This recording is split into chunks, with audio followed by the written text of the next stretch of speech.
안녕하세요, 라뮤나입니다. 오늘은 지금 뜨거운 이슈 중에 하나로 불리고 있는 금리 인하라는 주제를 가지고 이렇게 찾아왔습니다. 지금 현 상황은 코로나 이후 유동성이 너무 많이 풀린 상황에 물가가 오르고 이에 연준에서 유동성을 줄이고자 금리를 인상하면서 지금 미국은 금리를 5%까지 올리고 지금은 금리 인하를 천천히 진행하고 있는 단계에 있습니다. 이러한 상황이다 보니 금리 인하는 유동성을 푼다는 인식으로 인하여 그 기대감으로 주가는 계속 오르고 있기도 하고 주가뿐만 아니라 금과 비트코인 등 대부분 현금과 디커플링을 이루는 자산들은 최고가를 경신하고 있기도 합니다. 그렇다면 오늘의 주제, 금리를 올린다면 무조건 증시는 상승을 할까요? 오늘의 주제는 바로 이것입니다. 지금까지의 역사적으로 볼 경우 금리를 인하를 한 경우는 유동성을 풀기 위해서 했지만 그 유동성을 풀기 위해서 한 것이 경제가 좋음에도 불구하고 유동성을 푼 경우는 거의 존재하지 않았습니다.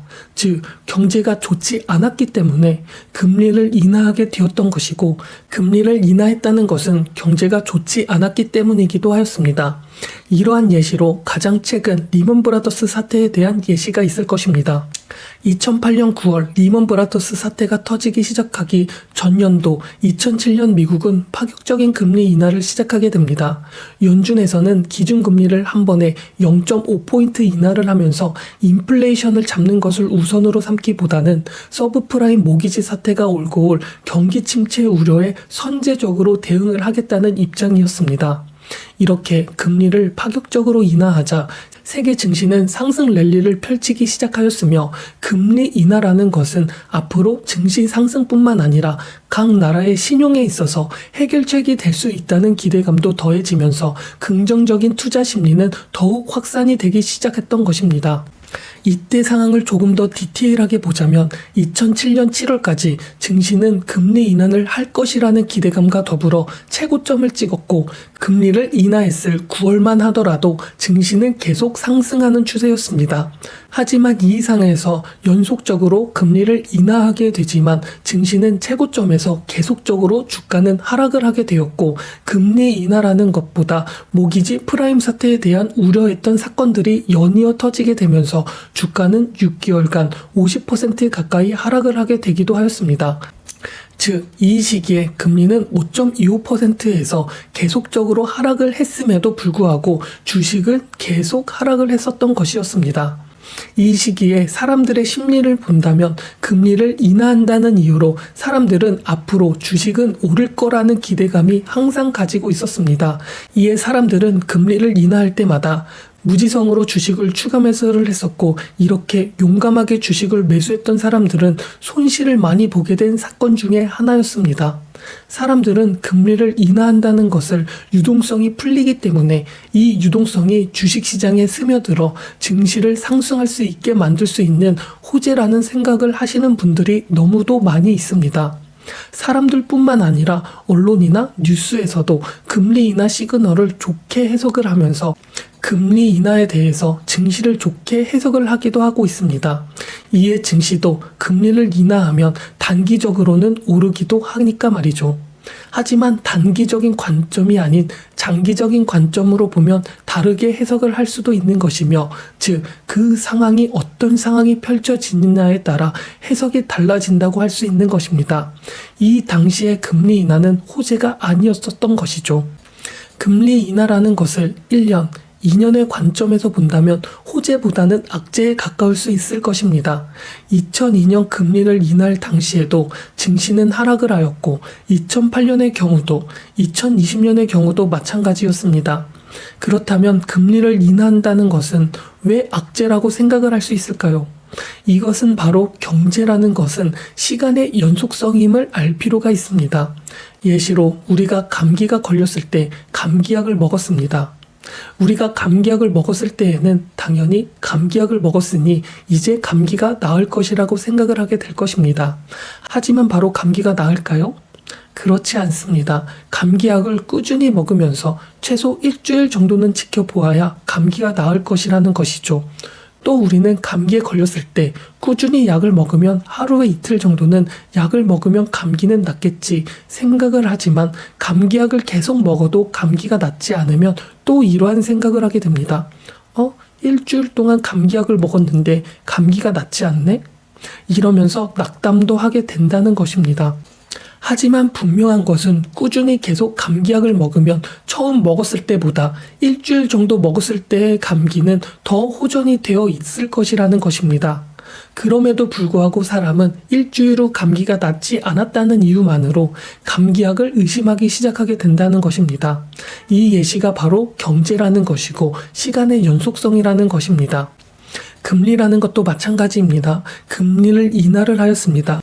금리를 인하를 하였을 때에는 왜 금리를 인하를 했는지에 대한 이유를 명분이라는 것이 존재하게 되어버립니다. 그냥 이유 없이 금리를 인하하는 경우는 없습니다.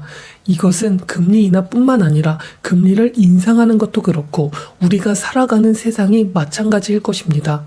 이렇게 어떠한 명분에 의해서 금리가 인하하게 되었으면 그 금리를 인하한다는 것에 대하여 바로 세상이 적용이 되어 금리 인하 땅땅 외치면 바로 탁탁 되면서 금리 인하가 돼서 딱 나라가 잘 돌아간다. 이렇게 되는 것이 아니라는 것입니다. 즉 감기약처럼 시간이 필요하게 되어버립니다. 금리 인하라는 것은 적어도 실물 경제에 반영이 되기까지는 최소 1년에서 1년 6개월 정도의 시간이 흐른 후 경제에 반영이 된다는 것을 알 필요가 있습니다. 또 여기에 알아야 할 것은 명분이라는 것입니다. 금리를 인하하였습니다. 그렇다면 왜 금리를 인하를 하였을까요? 만약 경제가 건강하고 좋을 때에는 금리를 인하할까요? 굳이? 그렇습니다. 금리를 내린다는 것은 무엇인가에 어떠한 문제가 생겼기 때문이며 그것을 해결하기 위해서 금리를 내릴 가능성이 크다는 것입니다. 즉 금리를 내리더라도 앞서 말한 것처럼 바로 경제는 좋아지지 않습니다. 그렇기 때문에 금리 인하기에 들어갔을 때 금리를 딱 한 번만은 내리는 경우는 거의 없으며 금리를 순차적으로 계속 내리면서 여전히 안 좋네?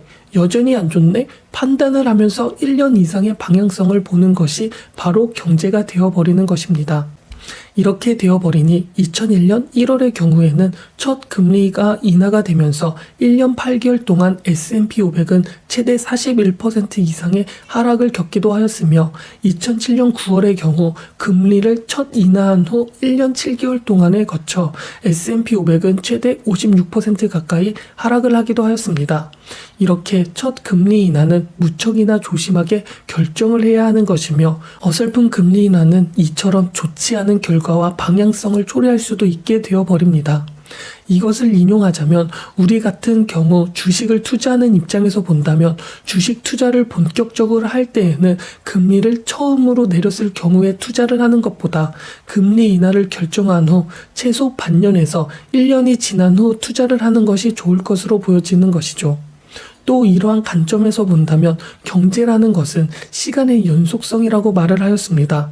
하지만 또 경제라는 것을 이것이면 이것이다. 즉 금리를 인하하면 주가는 상승한다. 금리가 오르면 주가는 하락한다. 이러한 단편적으로 해석을 하면 안 된다는 것도 말씀을 드리고 싶습니다. 경제라는 것이 언제는 이러한 상황이고 언제는 이러한 상황이기 때문에 매 순간마다 다른 상황이 펼쳐지는 상황의 변수가 정말 많이 있습니다. 그렇기 때문에 1차원적으로 생각을 하면 안 된다는 것이죠. 금리가 하락을 하면 주가가 상승을 한다. 이게 과연 맞을까요? 어떠한 상황에 있어서는 맞기는 할 것입니다. 하지만 이 둘의 인과관계가 성립을 하기 위해서는 또 시간이 필요하게 됩니다. 즉 금리가 인하를 하게 되면 경제가 살아나는데 그 후 최소 1년은 지나야 살아나게 되고 그 이전까지는 상황이 안 좋을 수도 있다는 말이 되기도 한다는 것입니다. 기준금리라는 것은 현재 상황에 대해 모든 정보를 가지고 있는 중앙은행의 판단을 하여 금리를 내렸다는 것일 뿐입니다. 즉 금리를 내렸다는 뜻은 지금 현재의 시장 상황이 좋지 않아서 금리를 내려서 문제를 해결하자. 이러한 관점에서 본다면 금리가 하락을 하면 주가가 상승한다는 말은 오히려 그 반대가 될 수 있는 말이기도 한다는 것이죠. 또 알아두셔야 할 것은 관점의 차이가 될 것입니다. 지금까지 제가 말한 것을 이해를 하셨다고 했더라도 언론이나 뉴스나 유튜브마다 각종 미디어를 보면 사람들의 견해가 전부 다 다양하다는 것을 알 수가 있을 것입니다. 누구는 금리를 인하하면 주가는 상승한다고 외치기도 하고, 누구는 금리를 인하한다고 하면 위험한 시기이니 조심하라고 할 수도 있는 것처럼 말이죠. 그렇다면 이 중에 누구는 바보라는 말이 될까요? 금리를 호재라고 생각하는 사람이 바보는 아닐 것입니다.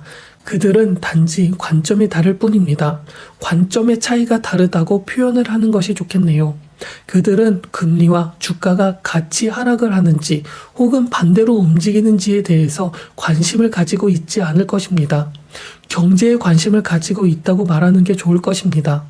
지금 예시로 들고 있는 리먼 사태만 보아도 2007년 10월 주가는 최고점을 찍고 3개월 동안 20% 정도 빠진 시점에도 불구하고 이들은 경제는 좋아지고 있다고 말을 했으며, 이 상황에서 5개월이 더 지나 주가는 40% 가까이 빠졌음에도, 주가는 반토막이 난 상황에도 미국 재무부 장관이 한다는 말은 지금 경제는 성장하고 있으니 경기 침체에 빠진 것이 아니다 라고 말을 하기도 하였습니다.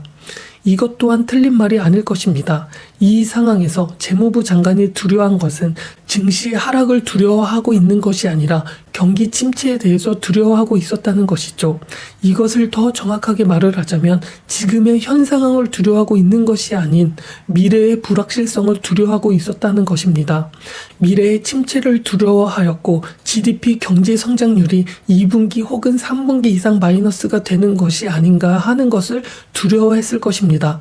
즉 GDP라는 것은 바로 수치가 나오는 것이 아니라 1분기 이상 기다려야 나오는 것이기 때문에 2분기 이상의 경기 침체에 대한 두려움이 앞서 있다는 것이었습니다. 그렇기 때문에 지금 일어나는 주가가 폭락을 했다는 것에 관심을 주는 것이 아니게 되었죠. 하지만 투자자들은 전혀 다르게 현재 상황의 주가에 관심이 더 크며 현재가 중요하게 됩니다. 투자자는 금리를 인하할 수밖에 없었던 현재 상황, 현재 주가 폭락을 두려워하고 있는 관점의 차이가 다르다는 것을 알았으면 좋겠습니다. 지금까지 말을 한 것을 요약을 하자면 금리 인하라는 것을 호재로 받아들여서는 안 되며, 어떠한 상황이 펼쳐졌고 그것에 대하여 대응을 하기 위해 금리 인하를 상황에 맞게 잘 인지를 하고 있어야 한다는 것입니다. 금리를 인하한다는 것은 경기가 좋아서 금리를 인하하는 경우보다 경제가 안 좋아지면서 중앙은행은 그것을 인지하였고 그의 금리 인하를 결정했을 것입니다. 하지만 사람들은 이것을 호재로 여긴다는 것이고 이에 주식시장에 뛰어들게 된다는 것입니다.